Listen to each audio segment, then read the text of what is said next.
Hey there! You're listening to the Mighty Mommies, quick and dirty tips for practical parenting. Today's topic, Halloween fun.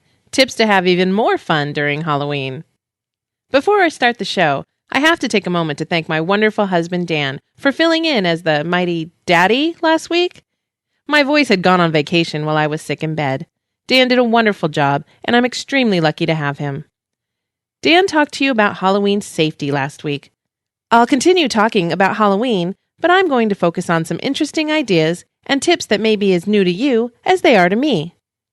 I've been receiving a lot of new tips and tricks about Halloween this year, and I thought it would be fun to share them.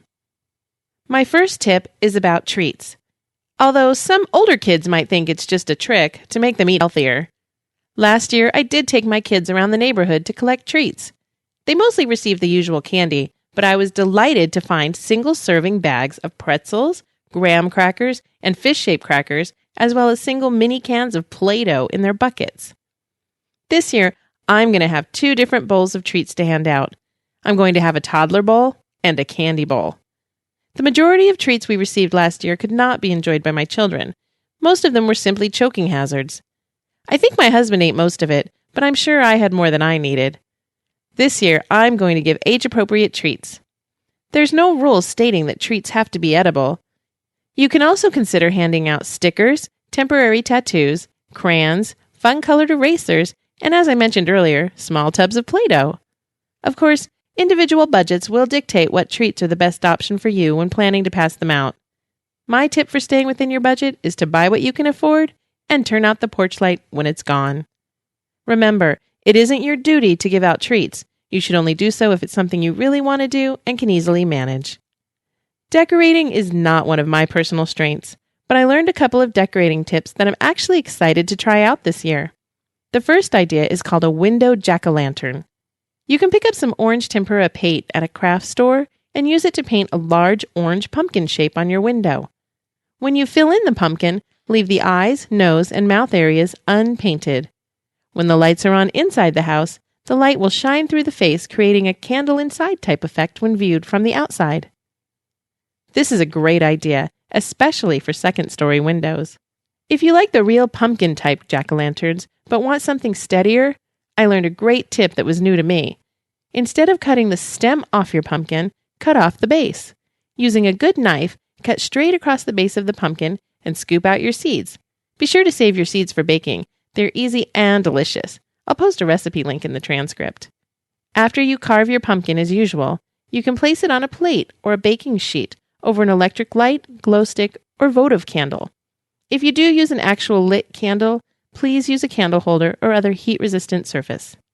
We finally come to my favorite part of Halloween. I love dressing up and pretending to be someone else. Have you been to the stores lately? The costumes I've seen in the stores seem to be so cheaply made.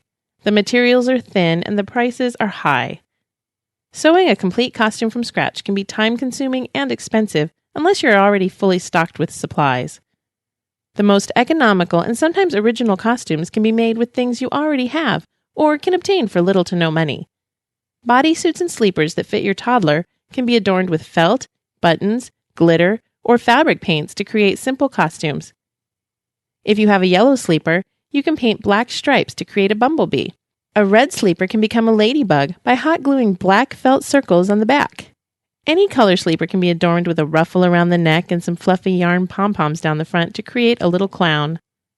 Plastic headbands can be converted into ears or antennae with some hot glue and some felt or styrofoam balls painted with glitter.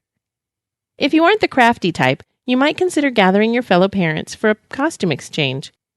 Everyone brings gently used costumes from previous years, labeled with their names and the size of the costume, to a central location to trade. After the holiday, wash and return the costumes to the rightful owners. This is a great excuse to have a pre-holiday party, too. Secondhand clothing shops are also great places to find gently used costumes. I've noticed the used children's clothing stores around here have a lot of costumes in stock. Many costumes are only worn once or twice before they are traded in, so you can often get a great deal on a costume that's still as good as new. That's it for now. I hope you enjoyed the show. The comment section on the website is a great place to share your Halloween tips, decorating ideas, and even recipes. I know I'd love to hear any suggestions you'd like to share. If you'd like to request a topic for the Mighty Mommy, you can email mommy@cutienow.com or leave a message at 206-222-9148. Also, if you haven't already done so, please take a moment to post a review at iTunes. It would be greatly appreciated. The Mighty Mommy's Quick and Dirty Tips for Practical Parenting is part of the Quick and Dirty Tips Network at quickanddirtytips.com. This week, Grammar Girl is talking about misusing the words so and very. So, be sure to check out her podcast. This is your friend, the Mighty Mommy, wishing you happy and fun parenting.